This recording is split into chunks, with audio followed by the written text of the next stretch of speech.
Welcome to Ghouls Night Out with your hostesses, Brandy and Jody.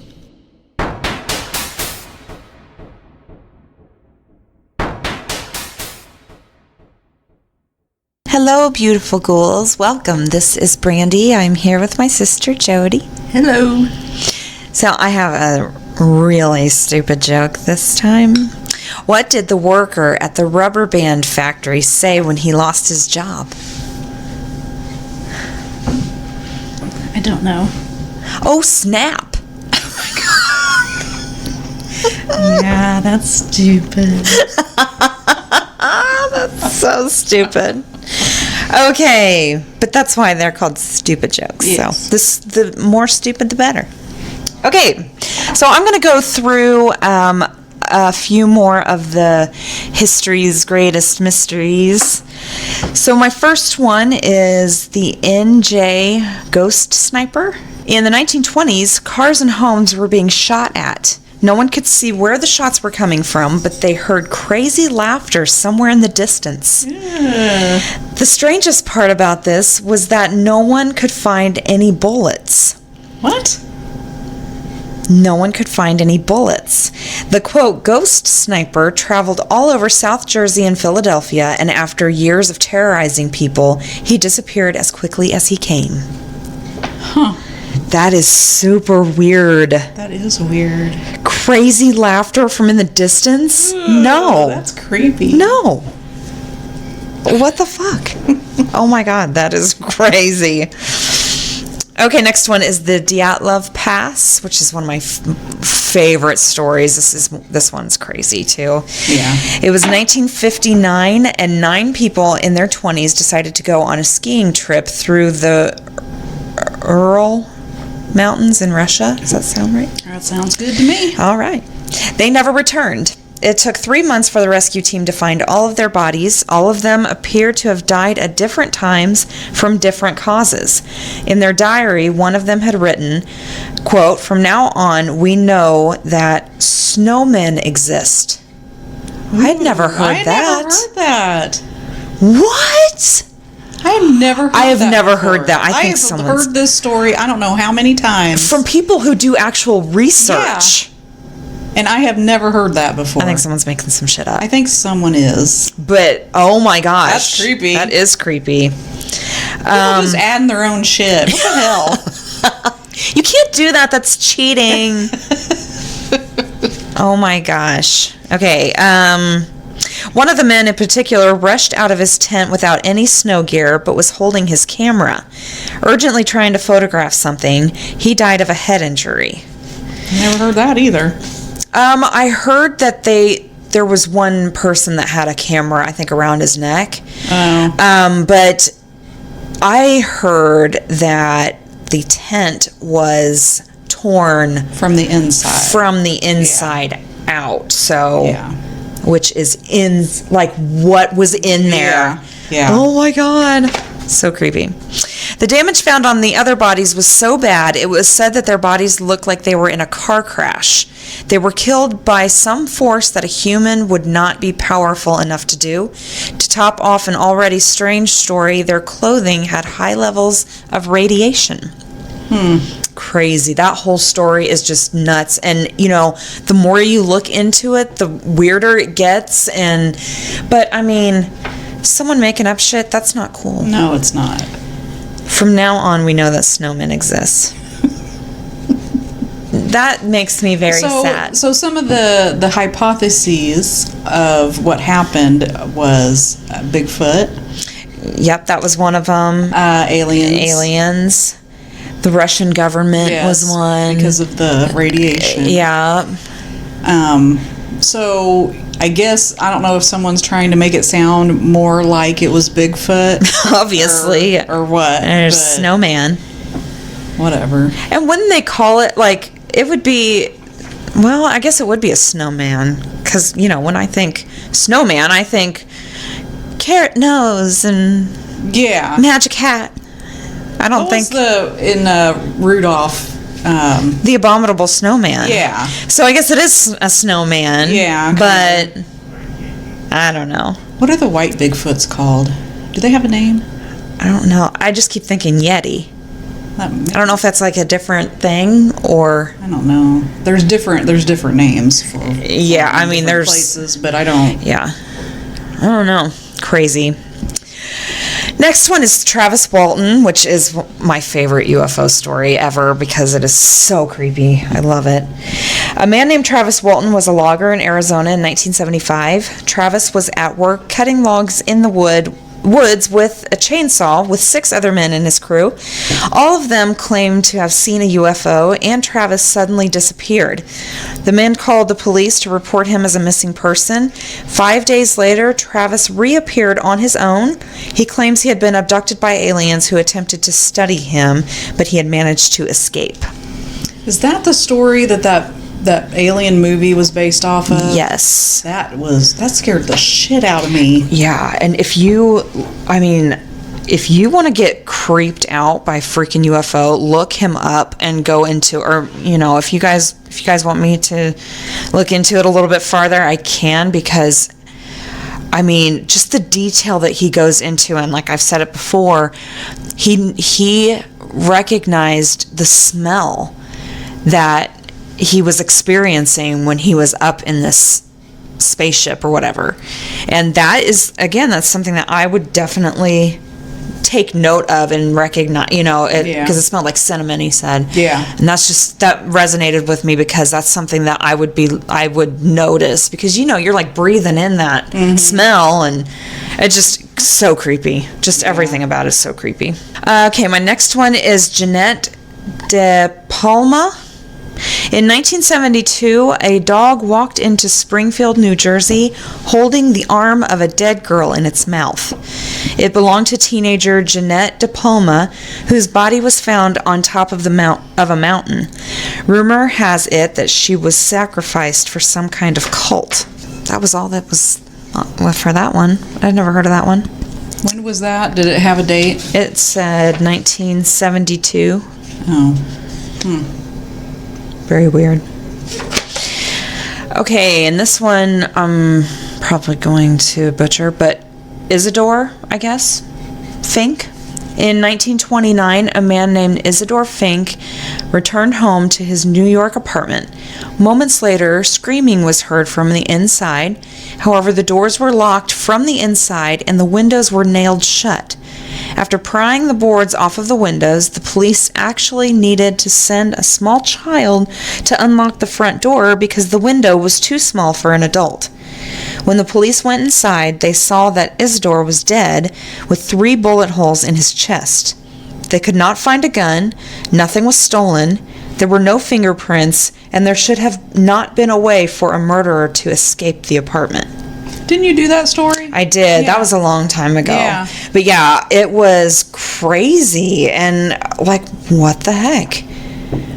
I smell secret room. Yeah, I think that's what we talked about. There had to have been some secret. There had to have been. Crawl. Yeah. In the walls or something. Yeah, like even what, the air ducts or whatever. Yeah.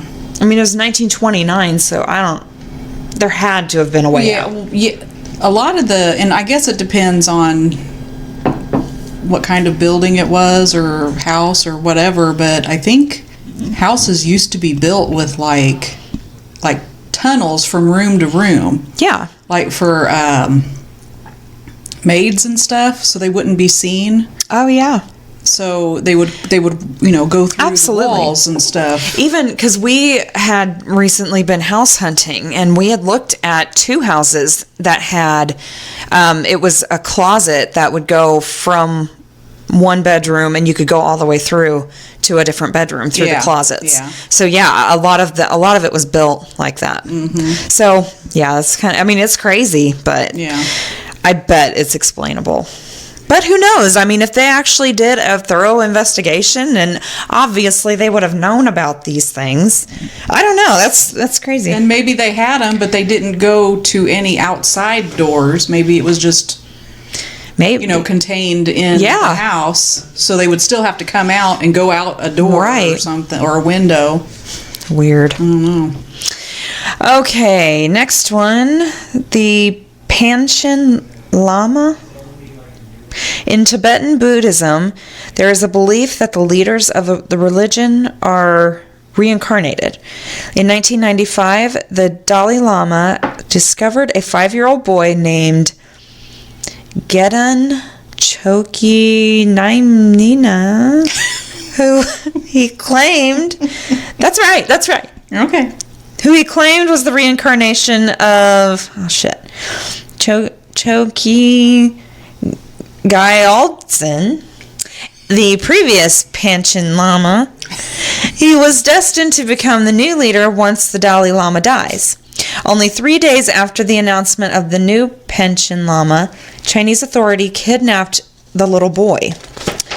They chose their own Panchen Lama, a boy named Gyaltsen Norbu, who is the son of Chinese government officials. The government claims that they are still holding Gedhun captive in China and that he is safe. However, no one knows where he is, and there is a possibility that he has died. I couldn't follow that one, so I'm sorry, guys. But poor kid, if he's dead. That's sad. Okay. Next one, the Kecksburg incident. A sleepy town of Kecksburg, Pennsylvania was shaken up one night in 1965. People in the town noticed a ball of fire falling from the sky. It landed in the woods, and witnesses described it as being a huge acorn-shaped UFO. Once it was reported to the police, NASA showed up and took the object away. They never explained to the public what the object actually was. In 2002, a journalist filed information on the Kecksburg incident through the Freedom of Information Act and eventually had to take NASA to court to release the documents. When she won the case, NASA handed over the documents, but it was clear that pages were missing. To this day, there is still no answer about what the object actually was. Ooh, makes you wonder. If there are pages missing, aren't they like, shouldn't they be court-ordered to hand that shit over? I think so, yeah. What the fuck? That's not cool. I don't like it. Next one, the Colonial Parkway murder. In the 1980s, couples were being ripped out of their cars and murdered from the Lover's Lane near the Colonial Parkway in Virginia. At least 8 people died under similar circumstances, meaning that there was a serial killer that has never been found. Ew. That's creepy.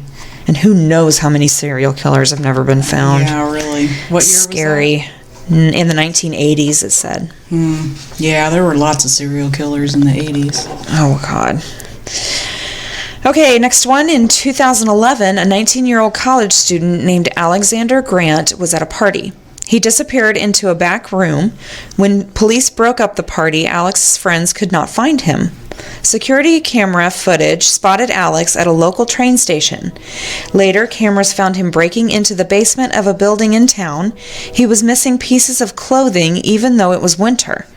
He seemed to be scared and trying to run from something. After hiding for about 30 minutes, he leaves the building and begins to run.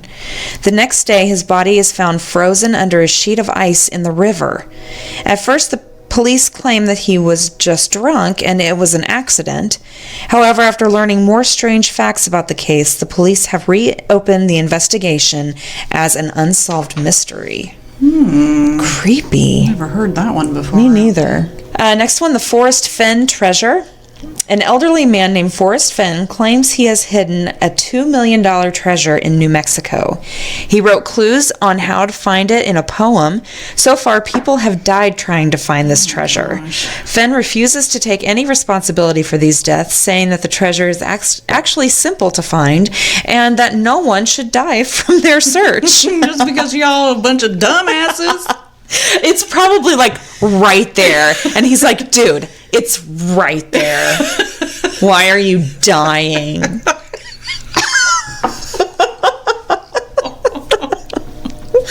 People are so stupid. They are. It's insane. I mean, especially what people will do for money. Oh, yeah. It's ridiculous. It's sad. It's very It's like, sad. you know what? Maybe you should do what everyone else does and just get a job. Hey. God, money doesn't love you back. Nope. Good Lord, people. Okay. Next one, in 1979, a man named Ronald Moody noticed that seeds were falling from the sky. The seeds were covered in a jelly-type substance. There were no trees or birds up above that would explain the phenomenon. Soon enough, his neighbors began bringing up similar reports. There were so many seeds that Ronald was able to fill up 8 buckets. He decided to plant the seeds in his garden. The next year, they grew into corn, beans, cress, and mustard. Wow. What the How come fuck? I've never heard that before? I don't know. Crazy. It doesn't say where. It just says in 1979. Free food. Nice. Yeah. Okay. Next one. There's probably a bunch of stuff I can't pronounce in this one too. The Tunguska. No. I've heard of this one Tunguska before. blast. How did he say it? Let me look at Tunguska. Hold on, I gotta find it. Oh, it's at the very bottom there. Yeah, I think it's Tunguska. Tunguska. Yeah. I see, I was close. Siberia, Russia, is so cold that it is one of the least populated places in the world. In 1908, there was an explosion so powerful that trees were bent over flat for 800 square miles. Thankfully, no one was killed except for some unlucky reindeer. It shook the ground so much that it was felt all the way in England, and the sky lit up all over the world. Oh my gosh. NASA said that this blast was caused by a meteoroid. However, there was no hole in the ground where it should have fallen, and no evidence of a meteor was ever found. Many people have theories that something else may have been going on. That is crazy. That stuff scares the shit out of me. Just mysteries, like there's I know. no, and something that like huge. And the thing is that there's obviously an answer for it. We're just too stupid right now to figure it out. Yeah, but something that big, you would think it would have an easy explanation, Yeah. but geez. In 1928, someone was stabbing women in their breasts and buttocks in public places all over Bridgeport, Connecticut.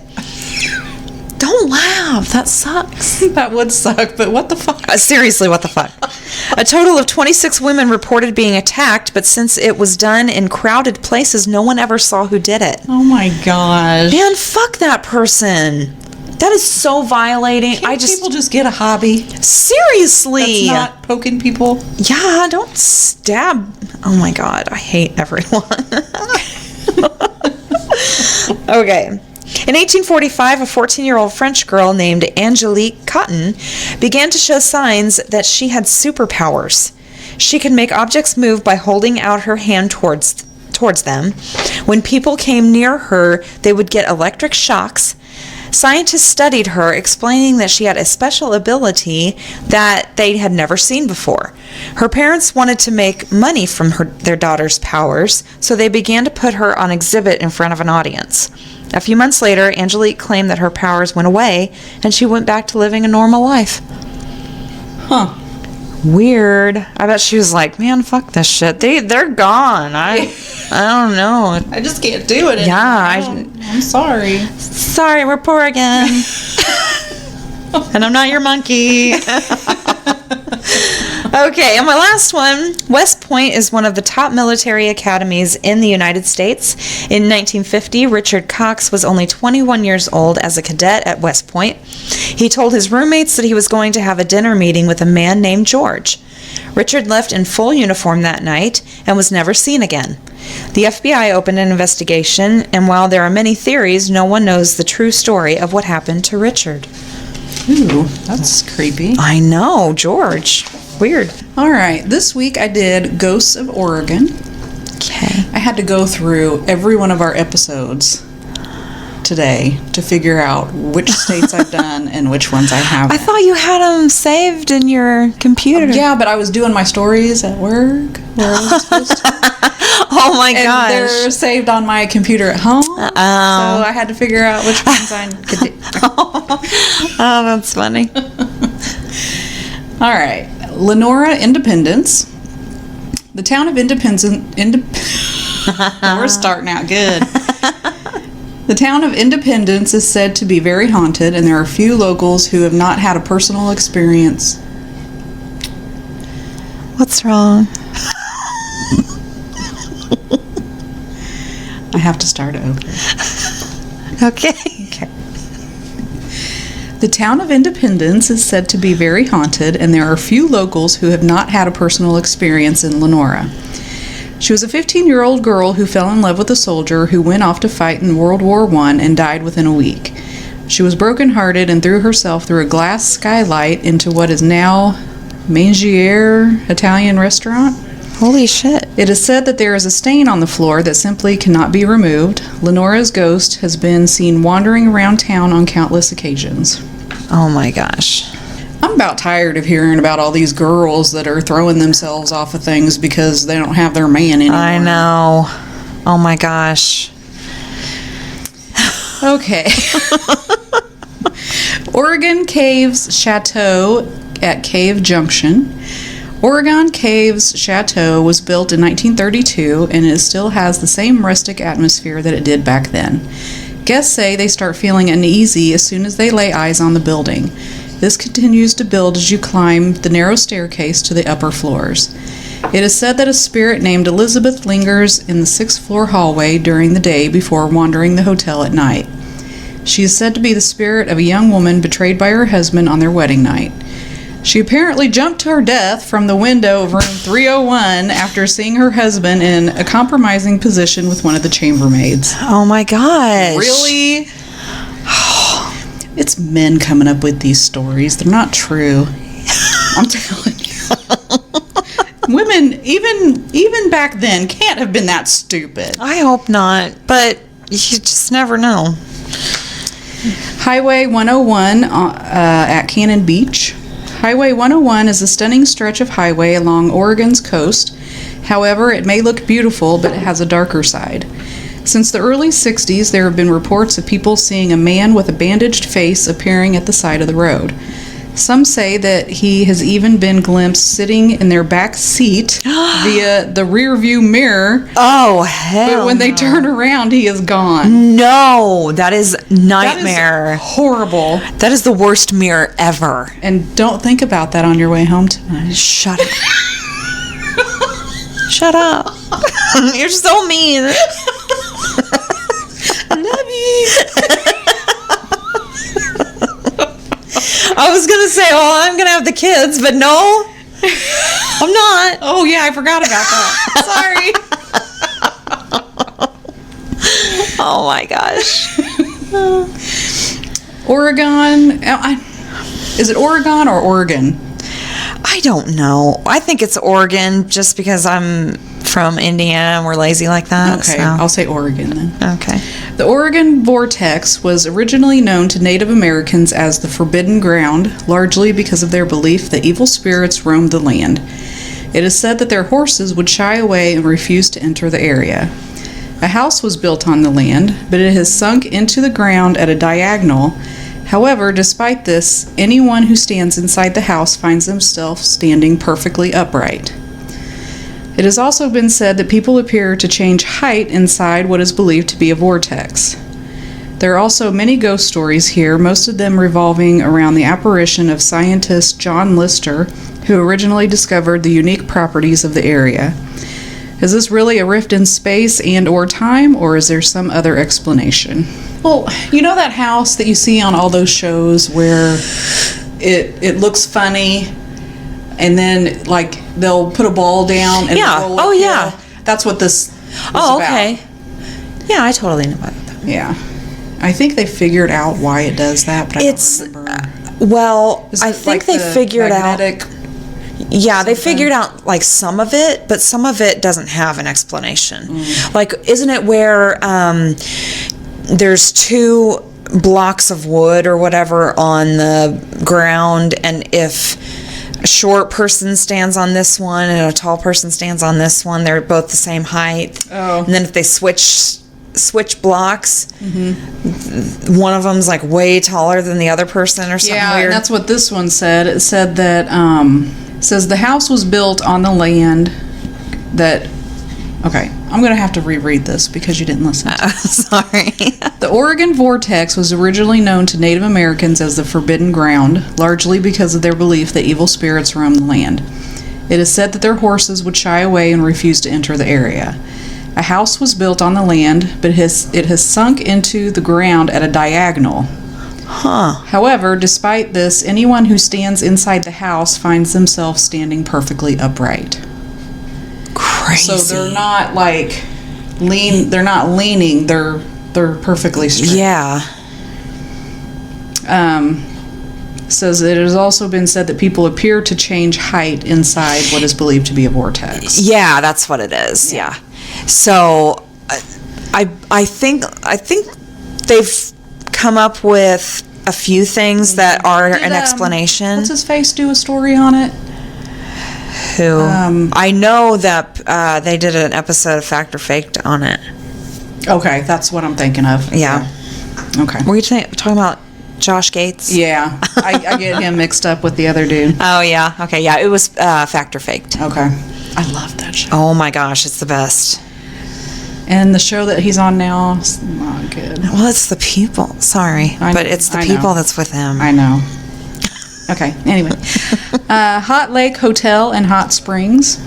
The hot springs in La Grande, Oregon have a long and colorful history. They were initially a place of healing for Native Americans until the settlers came along and fucked it all up. No, that's not what it says. And built a hotel on the land in the 1840s. By the 1920s, it had been converted into a medical facility and later an insane asylum and a retirement home. It began to fall into disrepair, and in 1991, it was closed temporarily. This is when the first reports of paranormal activity began to surface. There is now a hotel on the land, and staff report hearing piano music, even though there is no piano in the building. There are also reports of the ghosts of a gardener who hanged himself on the property, a strange mist that appears on the lake, and a higher than average number of car crashes outside of the property. Really, a strange mist on the lake. I wonder what that is. Oh my gosh. Oh, that's funny. I must be in a mood tonight. That's okay. That's okay. Oregon Institute of Technology. The Oregon Institute of Technology was in use for many years and then was suddenly abandoned with little or no explanation given as to why some of the building was demolished and the remains soon fell into... I just read that totally wrong. I didn't stop at the exclamation point. I just kept going. The Oregon Institute of Technology was in use for many years and then was suddenly abandoned with little or no explanation given as to why. Some of the building was demolished and the remains soon fell into disrepair. However, there have been reports of strange activity around the area. The hill right next to the building is known to be a site where regular satanic ceremonies have been conducted. There have also been odd rock formations with animal bones in the center found around the ruins of the institute, and some explorers have even found blood. This is creepy enough, but there's also reports of shadow figures, loud, unexplained bangs, and very ominous presence. Lafayette Cemetery. In the 1800s, a woman was accused of witchcraft and was hanged for her supposed crimes. Immediately prior to her death, she cursed the town of Lafayette, saying that it would burn to the ground 3 times. Since then, the entire town has burned down on 2 occasions, so it seems that the curse is not yet broken. Her ghost has also been spotted roaming not only the location in which she was hanged, but also Lafayette Cemetery where she was buried. It has been said that she lurks in the shadows and will scream at visitors, even going as far as to chase them out of the cemetery. Oh my God. Those who have been chased out often have razor-like cuts across their backs, perhaps from her fingernails as she grabs at them. The attacks got so frequent that the cemetery has now been closed to the public and bears a no trespassing sign for public safety. This is definitely one of the most haunted locations in Oregon, as well as being a place where you need to quite literally watch your back. Oh my God. That's crazy. That is beyond. Why have I never heard of that? I don't know. That is the creepiest thing I think I've ever Heard. Unless it was some woman that was playing a joke or something. Well, I mean, for it to happen so much that it's closed to the public, that's nuts. It is. Multnomah County Poor Farm. In the early 1900s, Multnomah County Poor Farm housed the unfortunate, the sick, the poor, and the homeless. They could live on the farm in exchange for working on it.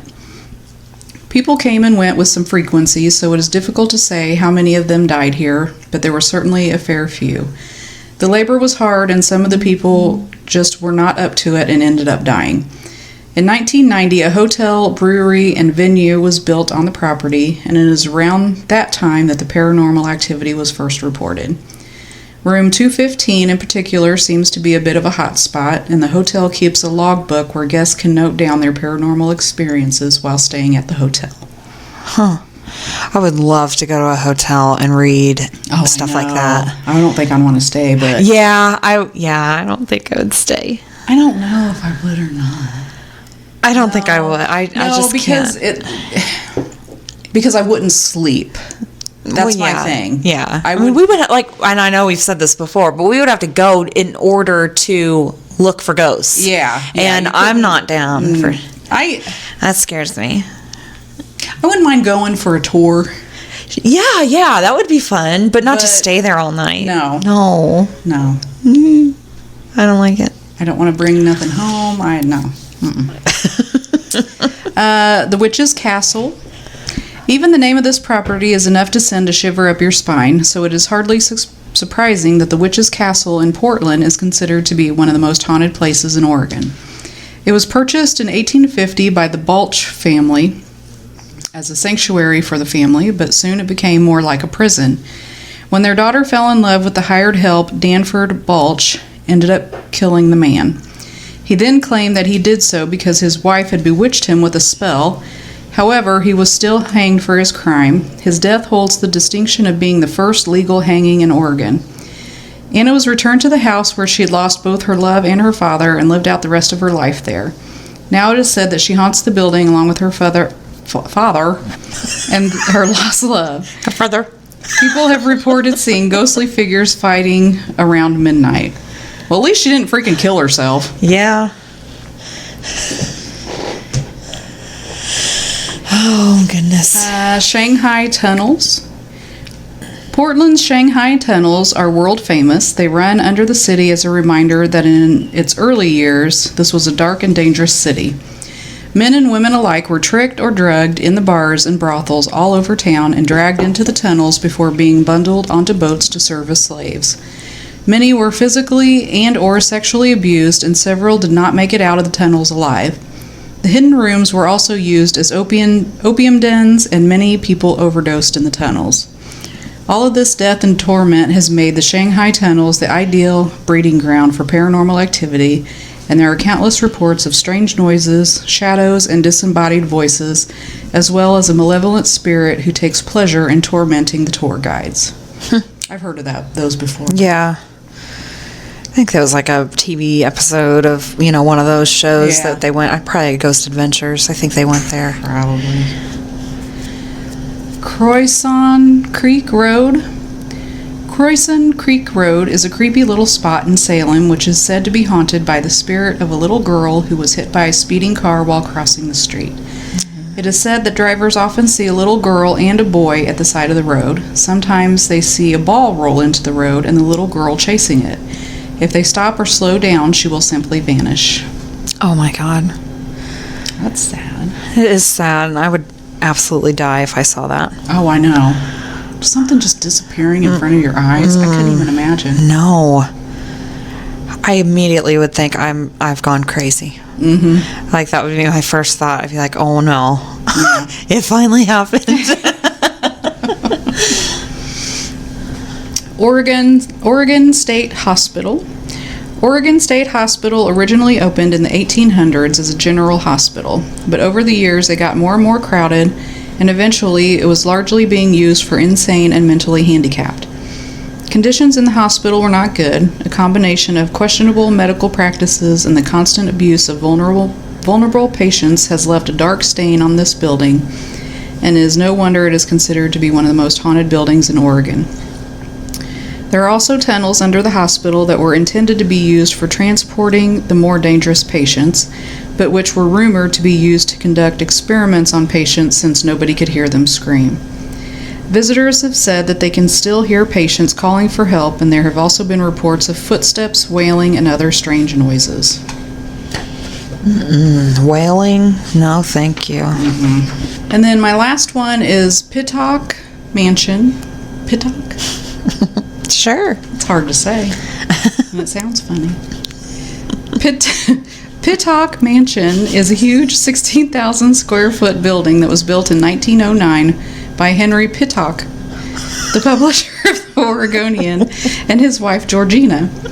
The couple died in 1918 and 1919, but the family remained living in the mansion until 1964.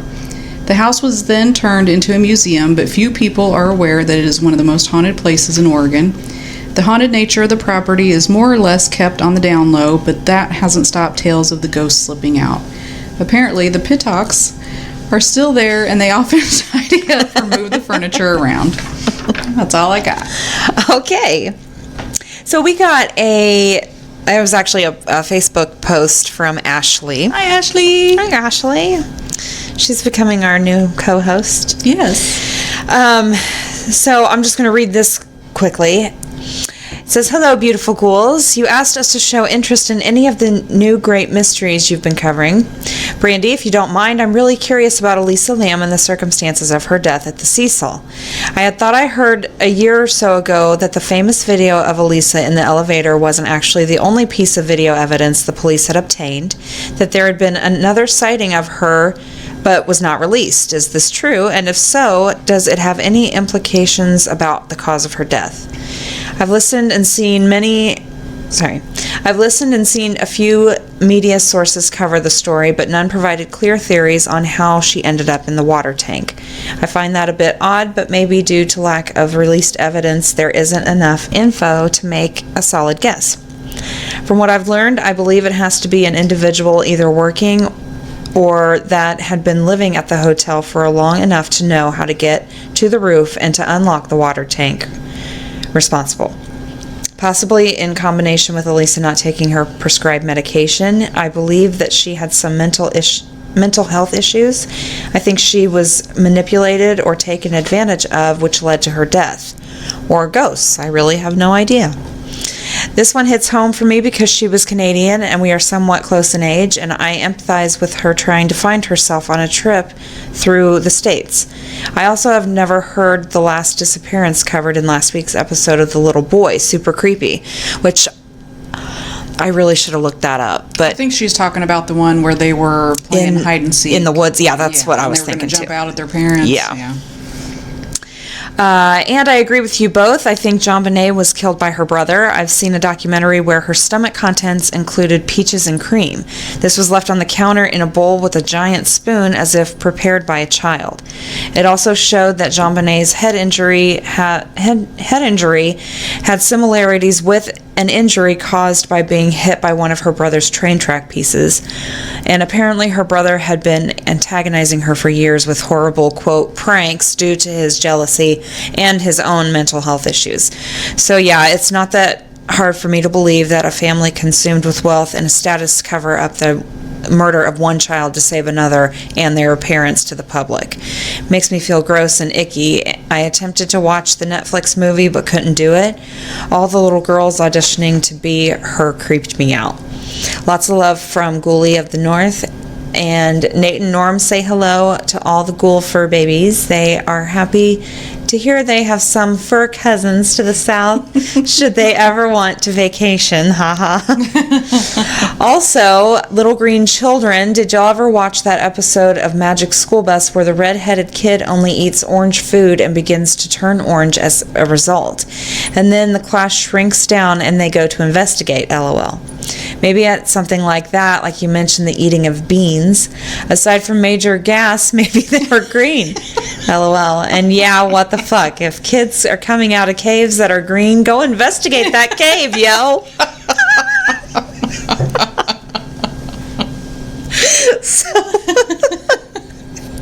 Yeah. So I actually had a friend of mine, when she was pregnant, I swear all she ate was carrots.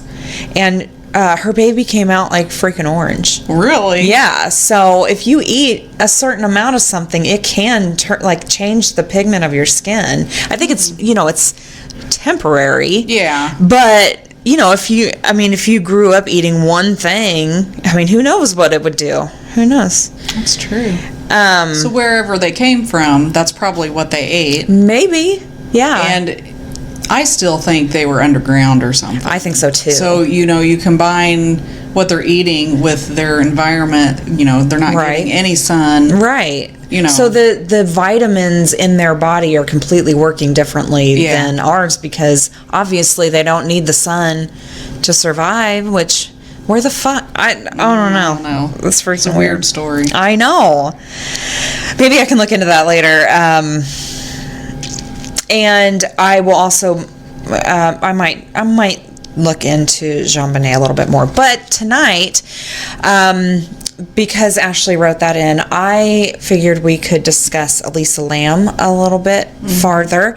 And I got this from Ranker, and the author was Sage Han. So I'm basically going off of this, but these are the creepy circumstances surrounding Elisa Lam's death. So it says, Elisa Lam's mysterious death has been haunting the internet since 2013, though the case is officially solved. Internet sleuths continue to theorize about its eerie details. Officially, Elisa Lam had a manic episode that led to an accidental drowning, but no explanation can stop you from getting chills when you read about her death. So Elisa Lam was a 21-year-old student traveling from Canada who went missing and was eventually found dead in a rooftop water tank of a Los Angeles budget hotel. If you aren't familiar with the mysteries and conspiracy theories surrounding the case, there's dozens of articles and theories. So let's see. Elisa Lam's death is known for the chilling elevator footage released by police. In the video, Lam appears at times frantic and other times playful. She makes strange motions with her hands as if swimming or petting a dog. It's also noteworthy that the footage released has been edited as well as sped up. Perhaps the footage was edited to protect the privacy of an innocent person who walked by, or perhaps just because nothing happened in it, but some theories claim it suggests a cover-up, which obviously, if there's footage missing, which there is, it's been edited and parts were cut out. Why? Well, the whole thing is weird. So she had some mental issues. She did. was on medication. Yes. So I understand the video. Yeah. If she was having an episode or whatever, I understand that. Yeah. The whole thing that I don't understand is the water tower. Yeah, that does not make sense. So let's just say she was having her manic episode and there was a water tower. If it was open, I could totally see her climbing up there and jumping in. Yeah. But don't they say that it was closed?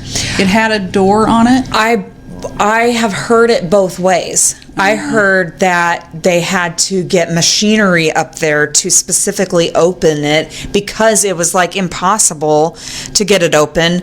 And other times I've heard that it was already open. So, but I wouldn't know, I wouldn't know. That's the part that gets me. It's like... It is, yeah, that's the craziest thing. So, on one hand, I could totally see her doing that if she was off her meds. Sure. And just falling in or going in and, whatever. Even going for a swim. If she was like... Yeah. She's like, oh, they don't have a pool, or maybe they did, I don't know, but... Or maybe she thought it was a pool. Who knows? This looks fun. Yeah. But if it was closed... I don't think there's any way that she could have done it. Exactly. No, I totally agree. But I do have, I looked up the video and they did a body language analysis. So I'm just going to kind of go through what you see in the video, and if you guys want to look it up and kind of go through with me. So the video shows Miss Lamb in the elevator at the hotel. What follows is a body language analysis of this video. A summary will appear at the end, which I'll read that too. When Miss Lamb initially enters the elevator, she is not in fear. Her wide arm swing, I guess she swung her arm to the left, and relaxed fluid gait, or her walk, indicate that she is relaxed and thus not feeling urgency. She pushes multiple buttons, which she performs in 2 sessions. So she pushes every single button, I believe, all in the middle twice. So Elisa Lam moves back into the left corner of the elevator, and her arms are at her sides, and her feet positions are natural and relaxed and does not indicate fear. Shortly thereafter, she looks quickly out of the elevator door. She then retreats to the left wall of the elevator and then moves to the left front corner. Her hands adopt the fig leaf configuration, which I think that's where they go up, like your fingers are pointing up, I think. And her feet are close together. This is consistent with anxiety and a lower confidence. Or a beta emotional tone. This body language does not itself indicate fear, but it does indicate anxiety or a lower self-confidence. Okay. And that's very odd. That just kind of switched. Here, Miss Lamb jumps out of the elevator. It is a quick 2-step maneuver and has a playful quality to it. For a second or two, Ms. Lamb's feet splay wide while her hands are still in the fig leaf, nonverbal or close to it. This wide stance signifies greater confidence and is consistent with fear. Thus, these 2 nonverbal signals convey a level of emotional dissonance.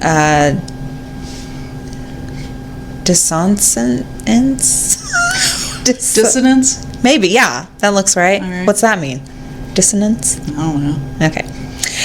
This is the most important image of the series. For about 16 seconds, Ms. Lamb displays an elbow out laterally with armpit exposed and behind the head hair preening display.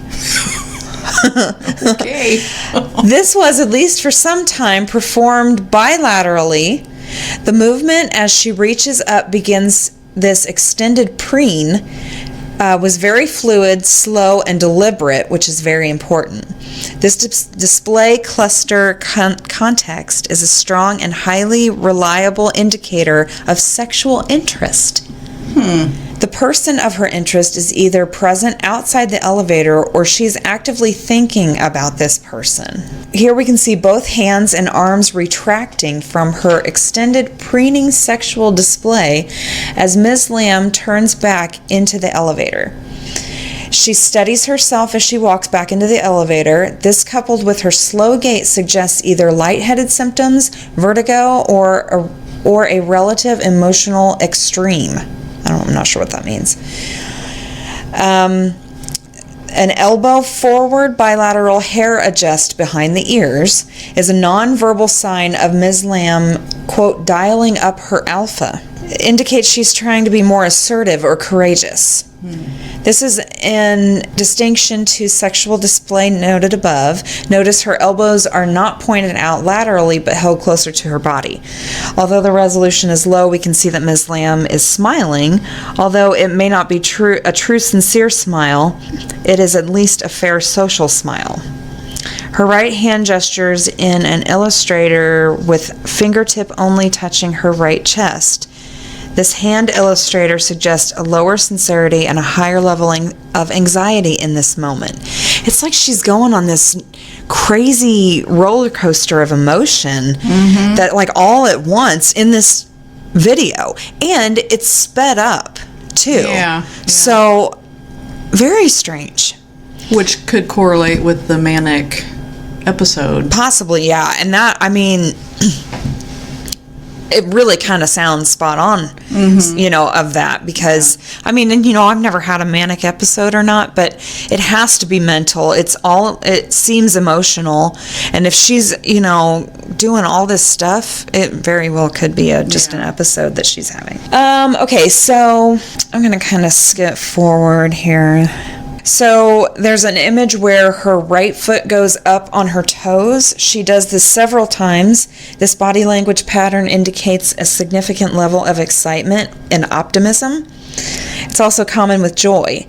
At the very end of the video, Ms. Lamb's elbow briefly elevates up and out laterally again in a shorter repeat of the sexual interest preening nonverbal disgust. So in conclusion, Miss Elisa Lam is playing a game of hide and seek or something similar in this video. And although at times she displays some anxiety, there's no indication of fear. There is definitely an element of play present here. It is, of course, also possible that narcotics are influencing her behavior. Of particular importance, she is putting herself on sexual display. While this is seen here may have no connection with her demise, if the events in the video occurred just before her disappearance, it strongly suggests that the person to whom she is attracted may have knowledge of, contributed to, or be responsible for her death. So, I mean, I guess they think that someone was out in the hallway because you can't see anybody. I mean, well, not that we know of. Exactly. Well, in the video, you can't see anybody. What about the cutout parts? Oh, yeah, that's right. That's crazy. Oh, my gosh. So, people think that the video is tampered with.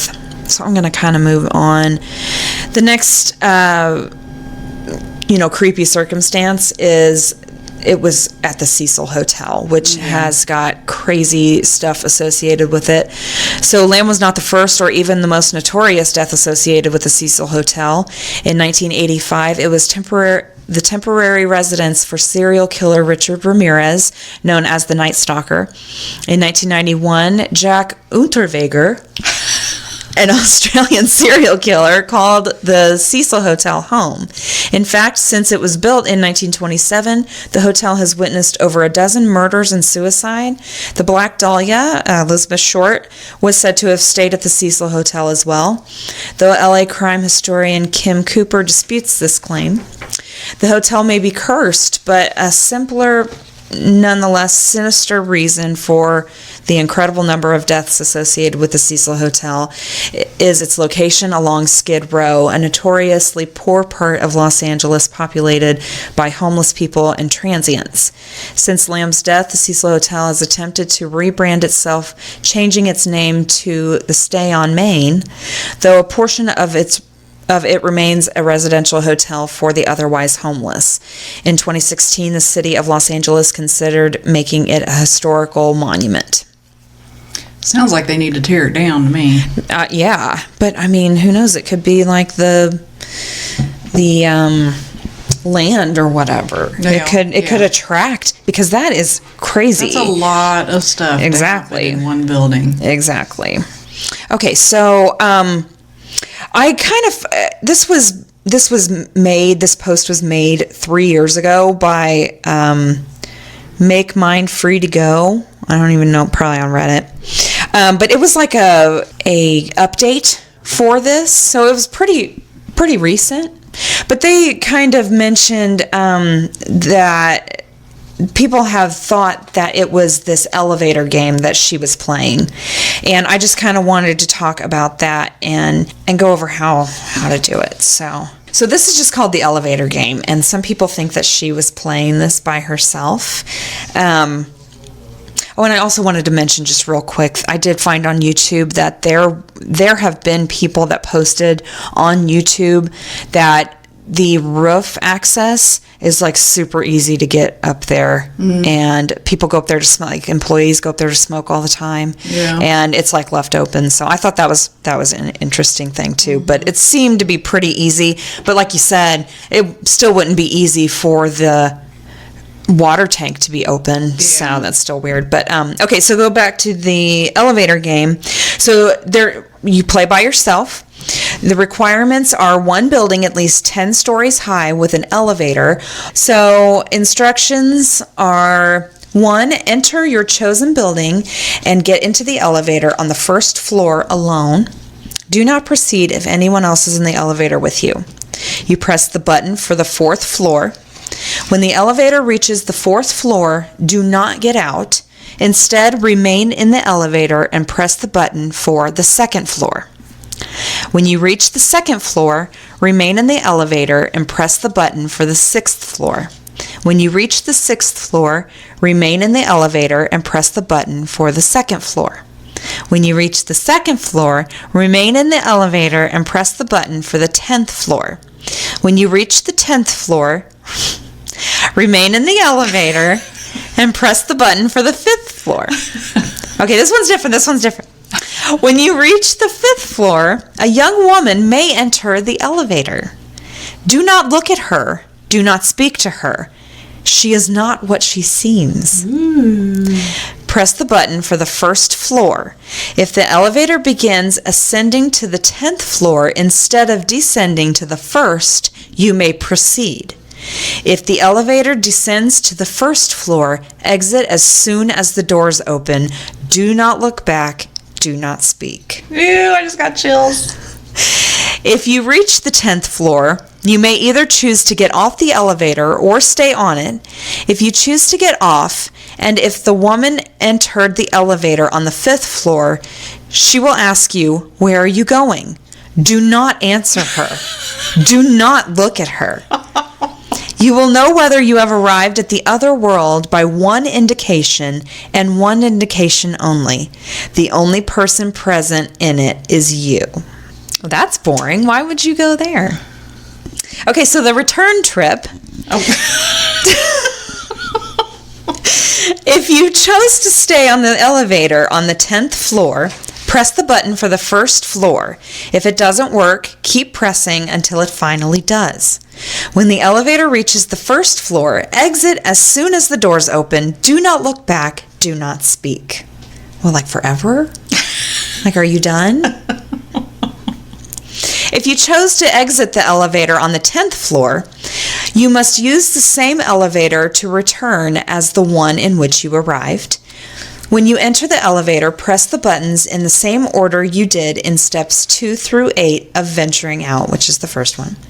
You should finish at the 5th floor. When you reach the 5th floor, press the button for the 1st floor. The elevator will begin to ascend to the 10th floor. Press any other floor's button to cancel the ascension. Is that a word? Yeah. You must press the button you used to cancel the ascension before you reach the 10th floor. After you reach the 1st floor, check your surroundings carefully. If anything seems off, even the smallest detail, do not exit the elevator.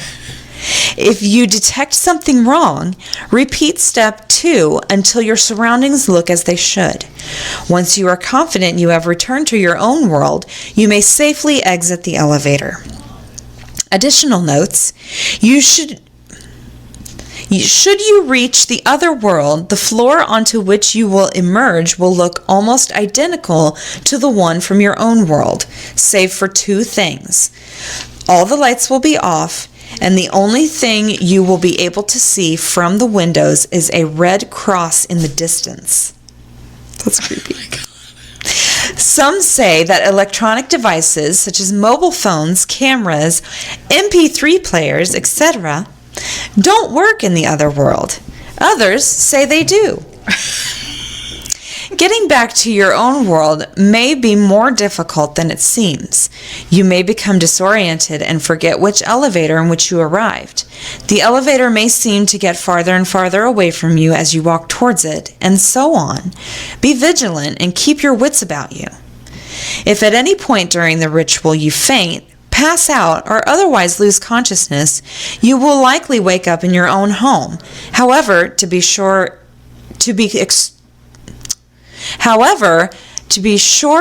to carefully examine your surroundings upon waking, the home to which you have been returned may not be the one you left when you first set out to attempt this ritual. Concerning the woman in the 5th floor, Do not speak to her. Do not look at her. If you do, she may decide to keep you for her own. Ooh, so that's the elevator game. Some people think that that's what she was doing, and she was just going. She wasn't doing it right if that's what she was doing. Yeah. Okay, so that was mine. We just mainly talked about the video. Yeah. But, there's just so many things that are creepy and surrounding, her disappearance. And there's just more questions than answers at this point. So who knows? It's sad. Did you ever start listening to that podcast I told you about? The Time Suck? Yeah. I subscribed and I downloaded a few. No, I haven't listened to. Well, he likes to sing. Okay. Or attempt to sing. He's not that good. But there's a song. And he sings it, and I can't sing it. But it says, the way he sang it was, how did he say? Yamo be there. Yeah. And it's a song. It's an older song. Yeah. And I thought he was just being stupid. And I got in my car the other day, and the song came on. I was like, oh, that's that song that he was singing. I looked at it. The actual title of the song is Ya Mo Be There. Is it from, what's that guy's name? Oh my gosh. I think I know what song you're talking about, though. But I started cracking up because I thought he was just being stupid. Yeah. But no, the title of the song and the song is stupid. What's Yamo? Yamo be there. I don't know. That's funny though. I think I've heard of that song. Oh, I just thought that was hilarious. I'm gonna have to keep an ear out for that. So it's time for the witty wrap up. Yay, witty wrap up! I did funny driving stories. Oh God. Okay. The first one is, while taking a friend home in my 1970 Mustang, he asked how fast my car could go, and I told him I had it up to 120 once. He told me he would like to know what it felt like to go that fast, so we headed out of town to a lonely stretch of highway outside of town. We launched from a dead start,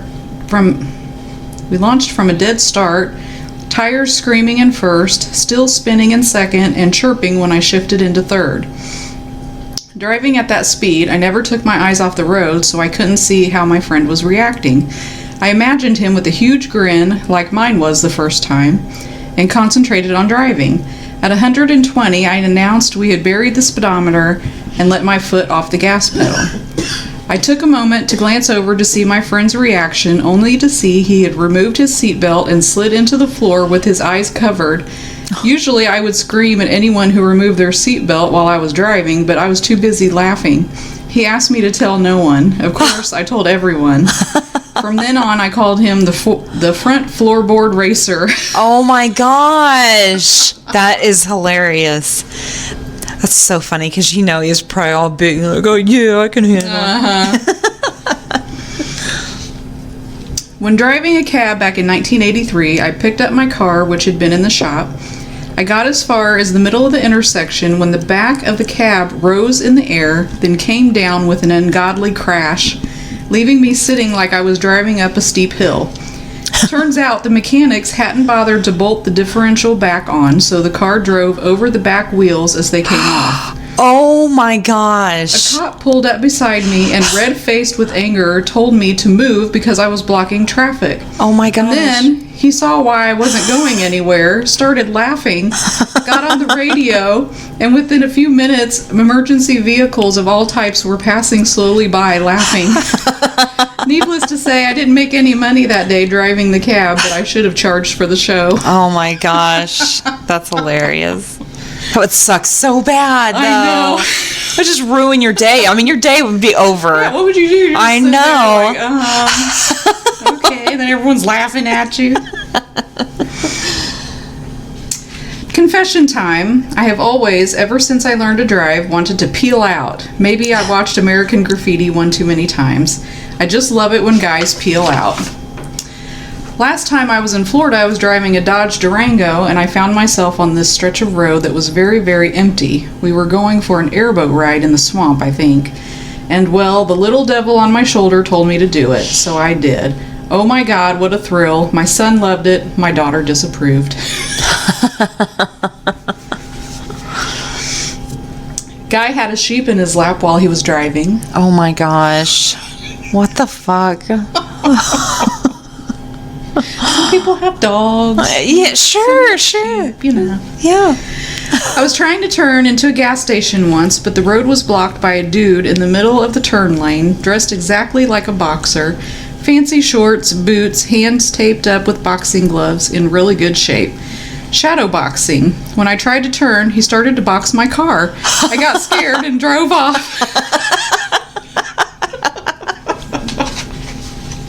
What the hell? Just in the middle of the road. Seriously. Boxing. Oh my gosh. And you gotta, like, I'm thinking, okay, he had to be in his place where he lives. He had to get out the fancy shorts and tape up his... I'm gonna do this. Seriously! Like, what the fuck? See how many people I can weird out today. Oh my gosh. That's Saw so a lady funny. on the freeway with the newspaper open. She was clipping coupons. I gave her a, what the fuck? Are you kidding me, lady? Look. She flipped me off. Was she driving? She was driving and clipping coupons. Oh at my the same gosh. Dude, that's so dangerous. time. Watched a guy on the freeway doing about 70 and shaving with a regular razor and shave cream. He waved the razor out the window to blow the foam off. Oh my god! Oh my god! He's going to cut his throat open He's gonna and then kill other people. everybody around him. Oh my god! A woman cross-stitching while going 80 on the freeway. No. She was driving with her knees. Oh my god! People That's the scariest thing that we've ever had on this podcast. Like, I don't care. Have you ever cross-stitched before? Oh, mommy tried to teach me, but I didn't. Okay, so it's teeny, yeah. tiny little X's. Uh-huh. And you know how, like, focused you have, like, I mean, the worst thing you could do and try and drive. What the fuck? Oh my god. While driving home from work on I-5 North just south of Seattle, I passed a car that was towing a boat, and the boat had a mannequin in the driver's seat. I crack up every time I think about that. That is funny. That's funny. And my last one, I passed a guy talking on his cell phone while also peeling an orange. Oh no. Oh my god. That is So not only do we have stupid people that are talking on their cell phone, which I talk on my cell phone, but Well, you got hands-free. We got people texting, and they're peeling an orange, and he's peeling an orange. What? oh my god. I don't even have words. That's so scary. It's because people are stupid, as we That's have said beyond. many times. Oh my god. Okay. Anyway, oh my god. Well, thanks for listening, you guys, and not doing other things while you're listening and driving at the same time. Hopefully. Oh, our listeners aren't stupid. Of course, you guys wouldn't do that. I know you. Okay. Look us up on Facebook. Send in your stories. We want to hear them. Anything scary and or funny, or if you saw someone doing something freaking stupid driving, let us know. GhoulsNightOutPodcast@gmail.com. Look us up on Facebook. Rate, review, subscribe wherever you listen. If you want to send in suggestions like Ashley, send them in. We want to hear it. And we will talk to you next week. Later. Bye.